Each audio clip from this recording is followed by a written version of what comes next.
Graham, yeah. A supplemental point there, because it's one that I've certainly experienced. I mean, I think, David, you were sort of thinking about Angola Block 15, ESO, Shikonga, Kizomba. They did with MODEC and SBM conversions.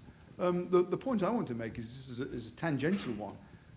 My experience there in a PSA environment was that the government didn't want to be beholden to standardization. It didn't want all its oil field services being run by Schlumberger Halliburton and be beholden to one supplier. So the government mechanism through the PSA tendering processes caused variation and non-standardization. So they had a say in the matter because under a PSA, you get it back in kind and in effect it's their money is the way they see it. So that's another thing, particularly in PSA environments that prevent it. Yeah. We did give some, sorry, Simon, Greg and Marcus and Simon, why don't you come up here as well and then we can start the panel properly. There's, in support of what's just been said, I think the other part to that is it's not in the interests of the supply industry to do it necessarily because they're trying to sell their particular technology, they've got the patents, and they want to be able to make more money than their competitors. And when there's a competitive environment out there, it's not going to happen in that way. Yeah.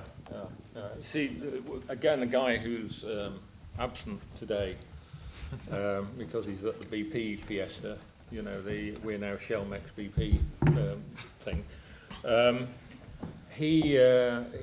Chris Wheaton, he gave a presentation about middle of the year, and he'd given it a year before somewhere else and said nothing has happened since, so I'll give it again, which is you guys in the oil industry need to be like the auto industry. Manufacturing processes, standardization, yes, we all compete, but you need to change your habits because all this can drive down costs by 30%. Yeah. So, I mean, do we have a rebuttal to that? I mean, maybe you guys need to start answering some questions. Why don't you take No, I don't have a rebuttal to it. I agree with it. That's all right. I'll quite happily stand up here. Okay. You agree? Yeah. Marcus? I agree for a number of reasons. The first one is that the oil and gas industry is terribly entrepreneurial, which is fine if you happen to be an explorer, but I do think there is an issue around replicability and doing things time after time. And I'm always amused when you look at smaller companies who actually do retrofit things, for example, which is a far cheaper way of doing things, and they do make choices. In production operations, I think you have to run it as a manufacturing company. In developments, there is this issue, and I think we sort of started talking about it, which is the politics of doing business in different countries. I think the other one is a desire for everybody to get the maximum reserves out of the ground, which ultimately drives you to bespoke solutions. But if people are prepared to actually say, look, we want 70% reserves and we're prepared to actually scale it back, then I think you can create what the automotive industry does. How many governments are going to say you can leave 30% of what you've got there? They're not, and that's the problem. You can't do it. Yeah. Greg? Well, I mean, the bigger companies have the opportunity to create standardization. Mr. Clint has published numerous papers about how Total has managed to do that. Exxon does that. I think a classic example where it does work is where you have a big inventory, a conveyor belt of projects like the Gulf of Mexico. Sure. And there they are getting more and more standardization, but they have a fantastic supply chain there on their doorstep, so they can make things happen more quickly, and you see the benefit of it. There's an interesting sort of standardization story out of Statoil. When Statoil ran its own tanker fleet, they built about 4 or 5 shuttle tankers that were specifically designed to be easily converted to FPSOs. They had bow accommodation so they could operate in the Norwegian sector. They're now owned by a company called TK, which is a big shipping company. And I think most, if not all of those, so you've got a standard base to start with. It then becomes a question of what you put on the deck. But I mean, they were built with specific strengthening to take the deck load and all the rest of that sort of stuff. So you got that level of standardization, and then you had a bit of then it got a bit more specialized when the turret receptacle was already there. Then when you put the process plan, you could tailor it with the process plan. So there's a degree of specialization that you can, standardization. It's a horses for courses, I think. You start to get into the conversation around should you have standardized completions down hole, and the production technologies go absolutely bananas because nothing is the same down there. Yeah. Whereas maybe you can do it with a boat. I'm being very glib. Yeah, I mean, boats come in relatively standard sizes. So. Anybody else? Oh, please. When the production life of the reservoirs that are being serviced by this current generation of FPSOs are completed, what's the potential for then using the FPSOs again, so they then go again with another reservoir?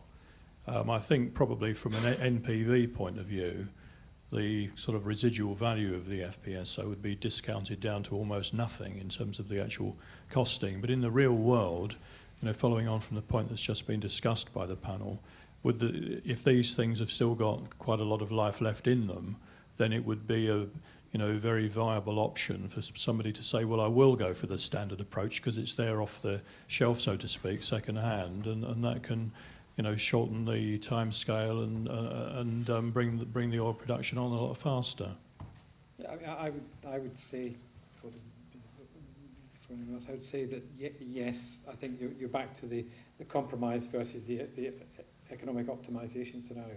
If you can take an existing FPSO, you can tow it onto a field once you've done all the subsea, subsurface work and start producing straight away, then that's great. In fact, what you could almost do is say, well, that's my early production system. I'll get that thing pumping oil, and then I'll build a long-term project that'll come along behind it. So yeah, I think provided that the problem is a lot of FPSOs were built on old hulls.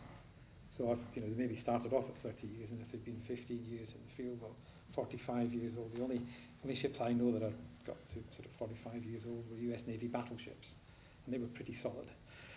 So hull life is a big issue in it. Let me add something there, because I had an interesting visit a couple of months ago to Singapore, to a company called BW Offshore, and their business model is they lease FPSOs to oil and gas companies. They do new build hulls, and their model is these will be used at least twice. So they have this is something they're doing for Premier Oil. They will have a 20-year life on a North Sea field, and then they will take it, decommission it, move it on. Their problem is exactly the standardisation problem differently. For Premier, they may be building something that's 120,000 barrels a day. So in 20 years' time, do they find another one that's 120,000 barrels a day with exactly the same sort of GOR characteristic? Yeah. Or do they get the welder out and the right volumes of water injection, there's no H2S, etc. etc. So what you got, I suppose there is a question there is, there has been a conventional model of how things are done by big companies. Own capital, FPSOs in deep water, own the vessel yourself, etc., etc.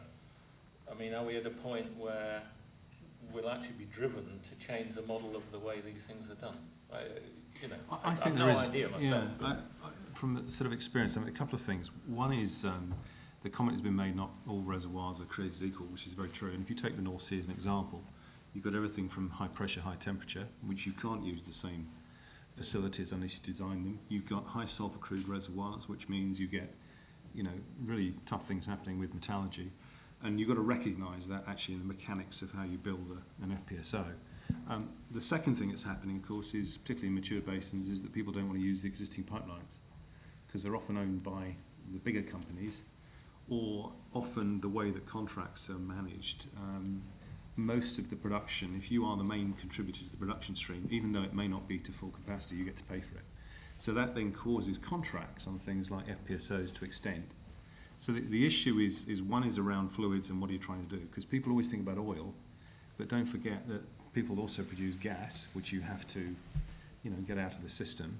And you also, towards the end of field life, have to deal with large volumes of water. And all of those get built in, and as a number of people have said, at the beginning of the project, those are very characteristic of certain reservoirs.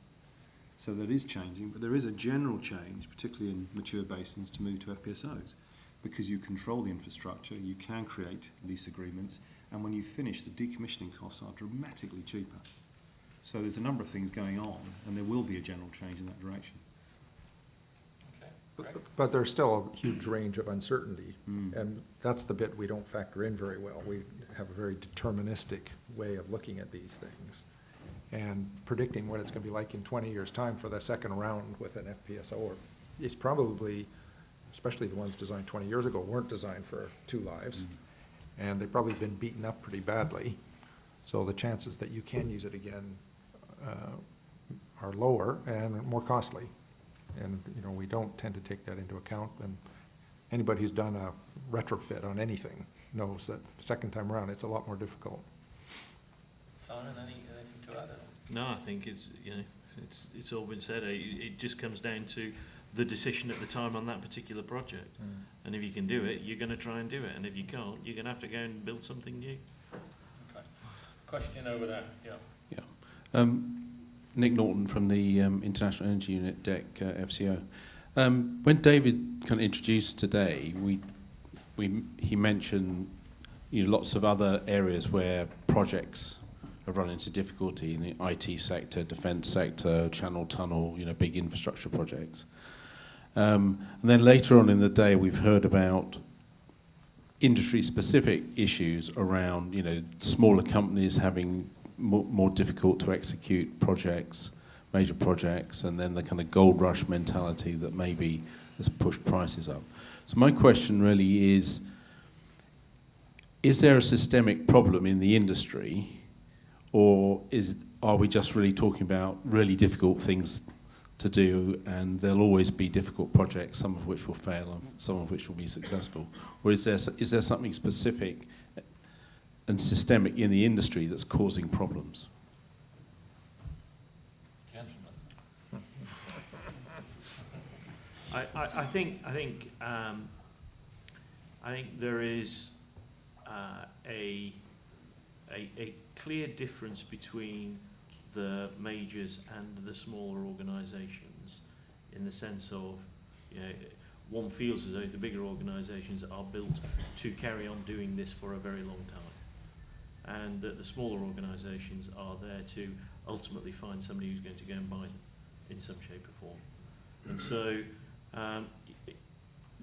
if that's a systemic problem, if that's something to do with the industry that leads to being more difficult to actually execute projects, then yes, that's going to be there. And the reason why I think it might be a problem is only that the motivations of the management teams involved are there to do something slightly different.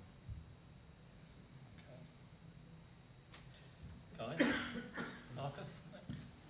I agree with Simon. I think there is, as I said, a big difference between small to medium-sized companies that rely externally on the supply chain, where it's a one-off thing and there's no repeatability, and therefore you're naturally going to be in a learning curve, and there's often a disconnect between what the owner wants and actually what the supply chain supplier is doing. And many of those I know are offering services that I'm not sure they're actually capable of delivering all the way through a project.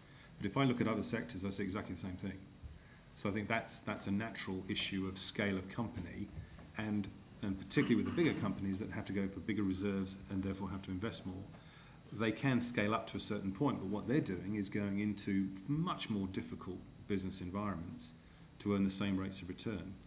I think one of the fundamental issues of the industry is that we go through these cycles of reducing capability. And then, 6 months ago, we were having a conversation called, where are we going to get the skills for this industry?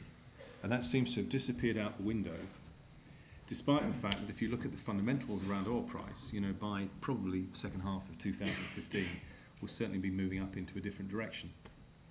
So the question is, if you look at manufacturing industries, which have much more stability, they have a better relationship with their supply chains, their contracts are about scale and competitive advantage. There are some lessons to be learnt there, and I think the point that was made around the supply chain tends to get beaten up when something goes wrong, I think is unfortunately a characteristic of the industry that we live in. And resetting that baseline is probably one of the most important things we could do. and you're seeing it in the North Sea, this change from competition to the word complementarity, working together. Now, I think it's going to take a huge effort to change it, and actually having the oil price come down might help. So I do think that's an issue. I think there is a. I'm going to try and use an analogy now, which, if it fails, forgive me. I read a fantastic book about football not so long ago, around the numbers around football, and the comparison between predictability of football results and basketball, for instance, where there are many shots on goal in basketball, and generally the favourite always wins. And as a result, you have a manufacturing type process which is much more predictable. Whereas in football, there's a goal every now and again. And therefore, it's a lot less predictable. And when you, even if you are a big company, you don't have that many shots on goal on these projects to make it predictable. There aren't that many projects in the world to do that. In the States, it's different. Onshore, where you've got small environments, where you've got small fields, where you're just tying them into the system, it is more predictable. But as soon as you go into the offshore environment, where there's one or two fields that need to get developed, the statistics of it it's just different, and therefore it's that much more difficult to be predictable. So yes, that's a systemic problem. Is that a systemic problem? Yeah, it's a systemic problem. Have I got a solution for that? Well, we need to do more, have more shots on goal. But you know what? There are only a certain number of oil fields out there, and there are only a certain number of projects. Yeah, one other systemic issue, I think, is the difference between, say, public market financing and private equity type financing. And the private equity people pride themselves on being able to do things until they've got some momentum. But they're just as ruthless as public markets. They just do it in behind the curtain rather than in the public domain. And public markets have this quarterly cycle. I'm not sure if that's a good thing or not. There's a big debate in Europe about whether they should reduce the reporting cycles. Oh, that's going to fix something.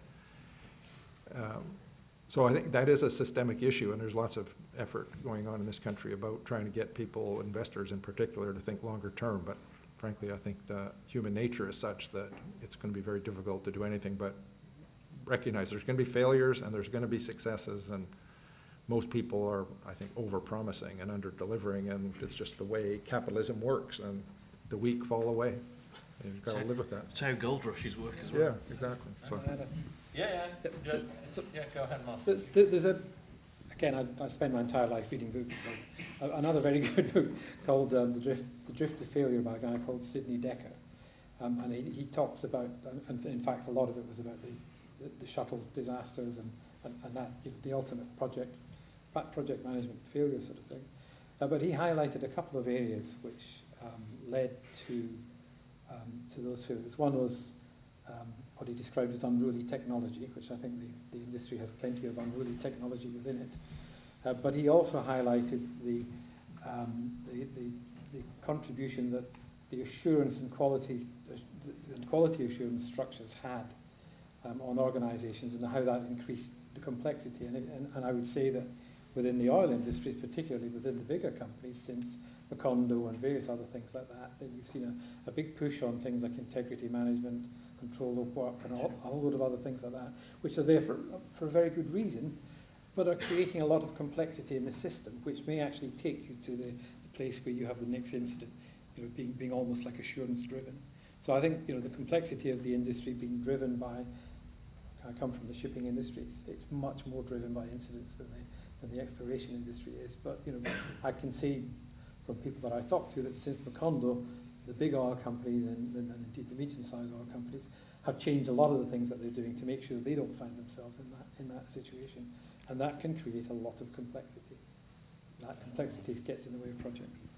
Yeah, please, you had a question. Sorry, yes. You've talked a lot about the challenges facing you around investor expectation, around the time frame of the capital being used, around local procurement, political challenges and export routes. This is all quite an IOC conversation. Where do you see that the NOCs have a different view, given that is not necessarily an issue for them, around time frame, around access to local market and political? I'm not an NOC, but we've worked with many of them, and they are under the same or similar constraints as everybody else in the industry, in the sense of having to get access to the technologies, having to get access to the yards to get the work done. There isn't any real difference between somebody rocking up and saying, I want you to build my ship, whether you are NOC or anybody else. The time frame. Maybe they have that ability to be able to take a long-term view on things, but whether that actually improves the success rate of a particular project or not, I'm struggling to see it. So if they not build a longer time frame into the project as a result. No, I don't think that's the case. No, I think people go out there with a reasonable expectation as to what the time frame of the project ought to be, and try and communicate that, whether it's to your national management or your prime minister, or whether it's to the stock market, and you try and manage it sensibly. I don't think I go back to what I said earlier. I don't think there's I think there is an enormous amount of effort put into making sure that we're not ignorant. I don't think I don't think people are genuinely inept about doing it. Can I maybe add to that, having worked for a national oil company? I think one of the things you have to separate in national oil companies is those that have their own resources and those that don't, and those that operate on the international stage and those that don't. So and just go back to what's happened in the last couple of weeks. So at OPEC, the three players that really didn't have too much worry about the oil price were those that had huge reserves, large cash flows, and the ability to operate in a $20, $30 world. Right? What's interesting is the rest of the NOCs, who all require, because they're all associated with PSA agreements, that require external investment to make their own resources be brought to the market and therefore create the cash flows. So you've got places like Nigeria, Ecuador, Venezuela, etc. All, as Simon said, have all the same issues that an IOC does. The second thing, so the first thing is separate the big NOCs that really are the big players, which is basically Saudi Arabia, Iran, of course, and Kuwait. The second issue then is that those NOCs then go onto the international markets and they have to operate like everybody else does. And they are then in the market. And you see that particularly with the Chinese oil companies going in and investing in places like the North Sea, in West Africa. They are at the same behest as in terms of market attraction, because their governments are saying, use the international markets to borrow. So the rules then apply again. I've certainly seen no difference in attitude between NOCs and IOCs in terms of the way they operate. The fundamentals are the same, except where you have onshore production in the Middle East and you control most of the supply chain. In fact, most of those companies have their own supply chain companies embedded in. So Abu Dhabi does, Saudi Aramco does, the Kuwait oil company does. But a lot of them are very different and they behave just like IOCs. Without sounding too flippant, I'll give you another example which is slightly different. I did work in Albania at one point, and my Albanian colleagues had worked for the Albanian National Oil Company during the times when it was under the communist era. And the explorationists there, if they drilled a dry hole, would go to prison for 6 years. At times I've wondered how we could implement this in Premier, but never really found an acceptable way to do it. Real performance management. Yeah, the other difference between NOCs, they have employment requirements, and they are much more strictly enforced than if they're operating elsewhere. So when the Chinese go to West Africa, they don't necessarily abide by the local employment requirements, at least immediately. They're always under the pressure, but that does change things a lot, and the Chinese get things done because everybody knows what to do and they do it, and sort of the hell with the consequences. I was probably going to supplement all of that. My view on NOCs, I mean, I've worked in 5 PSA environments, which definitely is a different thing to a tax and royalty scheme. My experience of governments dealing with, whether it's EGPC, Sonangol, all these type of entities, NOCs, that are the regulator, they're also in many cases equity holders, and in many cases on the supply side as well. But at the end of the day, they report to a ministry, a treasury, and they have to come up with a stream of income for the purposes of managing the country or the rest of whatever else goes on in that country. So I think they don't aim off what a owner/operator or a concessionaire or a concessionary would do in terms of its investment plans. They don't aim off, and they don't go out of their way, I think, fundamentally, to change scope or pace, which is what your question was. Do they change the pace? I think that's what your question was.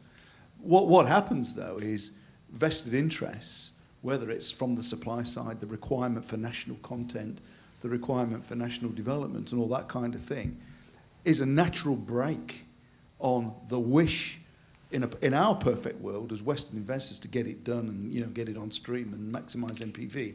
There are forces at work that just naturally slow the pace down. And it is, and the NOCs get the blame for that, is what my experience, very relevant experience is. They tend to get the blame for slowing the pace down. I'm really concerned, for many countries, putting the Middle East to one side, a lot of the African countries, at these prices, developments in Angola or wherever else and other parts of West Africa are underwater now. Pardon the metaphor, but you know what I mean. So what does that then mean for a national budget? What does it mean for the development or the refurbishment of a shipyard or whatever else was in the master plan for the country? And I think that's all got to wash through yet, and we're going to see some interesting outcomes as a result of it. Anybody else? Yeah, please. Oh. John Shern. I now work for Schlumberger, but most of my experience was gained in BP. There's been a gratifying level of agreement that in order to get major development projects right, we need to plan them at the outset and take the best decisions we can, and I'm sure that is what happens. We take the best decisions we can based on the information we have. Yet still, some of these projects go wrong. So why don't we put our energies into looking at those projects which have gone wrong? To my knowledge, there isn't a recognised project audit body. Maybe there should be. Maybe we as advisors to the industry, relatively experienced advisors in most cases, we should be offering our services not to getting it right to start with, but getting it, repairing the projects which are in existence. What does the panel think of this? Are we putting our energies in the right place? I think that there is, you said an independent body. There are bodies out there that do it, people like IPA. It was hinted at earlier on, and I've seen it on numerous occasions in different organisations, that you've got to get the right culture within that project group, within that organisation in its wider sense as well, in order to create the environment where the learnings from other things can actually be implemented. That's the trick. That's the critical bit. And that's about people at the end of the day.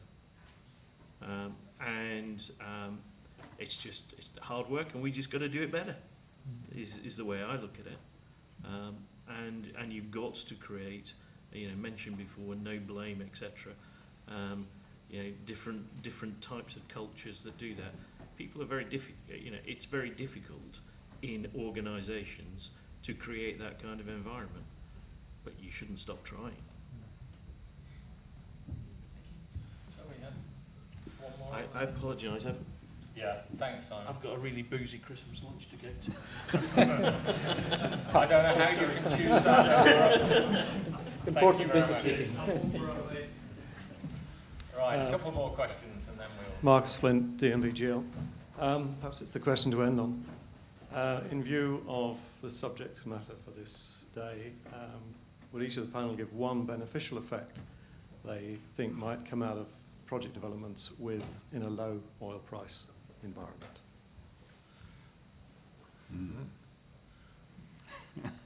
Interesting. The best projects will be done.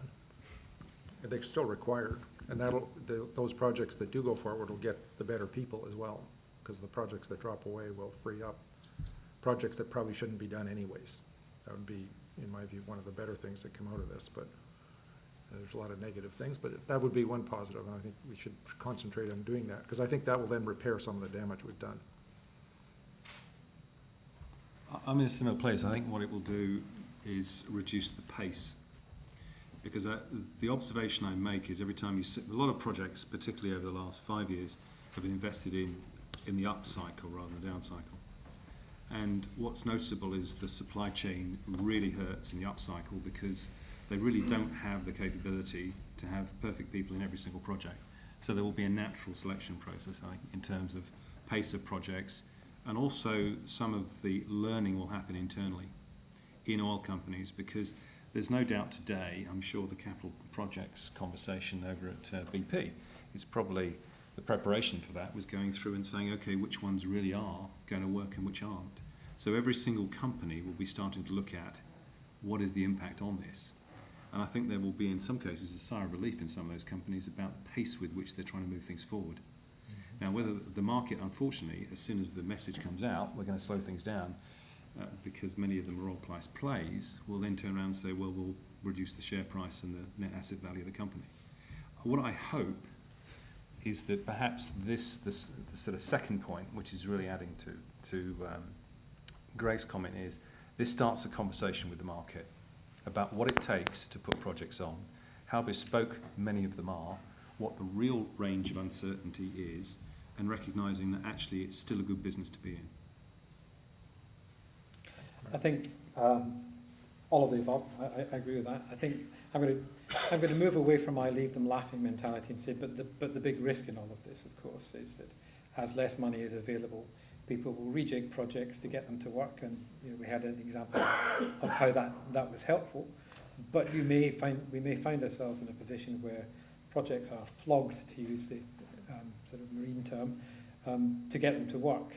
And corners are cut, and you end up with things that can actually prejudice the future of FPSO developments because the FPSOs fail, things go wrong, and all the rest of that. So, the good thing is slow the pace down, get the best people on the work.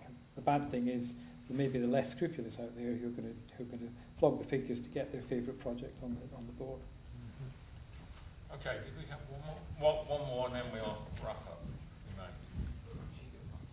Thank you. I'm Roger Pearson, and having had experience of working for some time in Hamilton Brothers, which is quite different from many of you working for BP and Shell and so on. Pity that Simon's gone, because with Fred, having had to sit in front of Fred and answer the question, can you guarantee, as project director, by the way, of Liverpool Bay at the time, is that a project which you can guarantee will not exceed that price, that cost, and having to say yes, knowing full well if you didn't have a job. It wasn't prison, but it was very clear motivation, which, by the way, is not one that you then take into your team if you want to motivate them. But my question for the panel is, where do you see the prime problem? Is it that developments are just costing too much to bring projects, make them commercial? Or is it having actually then sanctioned projects that they are going over the budget that was originally set? And we've had a lot of comments around here, and I'm not certain actually where do you see the problem to be? Getting the costs right at the outset before it's actually sanctioned, or having sanctioned it, it's not then being delivered, or both? I had an interesting conversation, private one, so I can't tell you who said it or why they said it, but the executives in the meeting said, we promised something and our project teams let us down. And I talked to the project managers and they said, we delivered what we said we would. So there's a gap between what the CEO or whoever it was that was the decision maker wanted and what the project team could deliver, and they never closed the gap. But a lot of that is, I think, in the time leading up to the decision, and the fact that the CEO finds out he has to, he instructs the project team, you've got to move it ahead a year in order to meet my rate of return criteria. It tells you a lot about how misinformed the whole company was about what was going on. Doesn't happen in smaller companies, because, you know, obviously Simon was much closer to the action on his Vietnamese project, so he was able to be there. You know, so I think, you know, this is an interesting dilemma. I don't think it's ever going to go away, by the way. So I've worked for mid-cap and super major. And in the super majors case, and I was running major projects in the North Sea, so it was $24 billion worth. There clearly is a mindset that says, look, we've made a promise. And you often inherit things, which is, you know, I think somebody said about moving houses. I'm in my 24th house, and I moved into it in 1998, and I joined the industry in 83. So that tells you how many times I've moved. So often you inherit things. And the dilemma, the biggest dilemma, is actually switching something off. But the thing that I have learned is that front-end loading is absolutely key. The second thing is having independent verification that your team is telling you the truth. Because I am stunned by the number of times I'm told, yes, this is absolutely on track. And then you bring in a team, which I did on a number of occasions, and you find out that's not the case. So it's smoke and mirrors and getting through it. I think the third one is this managing expectations. And, you know, the number of companies, if you ever have 5 minutes to spare, is go and plot the oil price and then overlay the share price of the company, particularly mid-caps. And then ask the question, so what are they valuing? And the answer is net asset value. And how do you grow net asset value? Is you add 2p reserves, and the way you add 2p reserves is you do developments. And when they're late, guess what happens? So I think, you know, part of this is, I have a mantra called trust but verify. And it annoys teams. As a group chief executive, you've got to use it, because otherwise you end up with believing some of your own rhetoric, which is dangerous. Second thing, get yourself an advisory board that will tell you exactly what they think, because boards are different things than advisory boards. Get a team that will actually go in and look at the project for you, that has no skin in the game and is there to do the right job from a commercial and a technical perspective. And then get to know the team, which is Greg's point, which is in a mid-cap, you can understand the team and their motivations. And I think when you do that, you get to a far better place. Sometimes it can be painful. And on the question you asked about going on, I went to the board on one particular decision, and I was asked, can you absolutely guarantee? And I said, absolutely not. Because this is a P50 outcome. And, you know, it's either going to happen on time to schedule or it's not. Now, what we did then is describe the variability around it. So I think the idea of, you know, we now talk in the industry about production guidance. It's going to be between 35 and you know, 40,000 barrels a day. I think the same thing actually applies in developments, given the uncertainties, to say, look, we're hoping for a first oil date around this time frame. I mean, it's interesting when you hear Exxon talk about the way they do things. They'll say it's going to be delivered in 2016. You say, well, there's 365 days into it. It's going to be delivered in 2016. And I think, you know, that's not a bad way to go forward, actually. Okay. I'll just, Yeah, please. I mean, to me, it's people understanding the good, fast, cheap dynamic. The fact that, you know, there are three things in play here, and what you do to one of them affects the others, and a recognition that the easily measured ones are how much it costs and when it's delivered. The good bit is not easily measured, so people focus on the cost and the timeline, and also the recognition that on the day that the project is delivered and people put their hands up and say delivered on time, on budget, is one day. The quality side of things can affect you for decades. You could be running a crippled project for 10 years or 20 years because, you know, the good bit was left out of the equation. And that's the kind of thing that, you know, talk about P50 outcomes, that's the kind of thing that should result in P45 outcomes for people when they've compromised that in that way. Okay, good. Thank you very much, everybody. Thanks to the panel. Right, we'll just take lunch.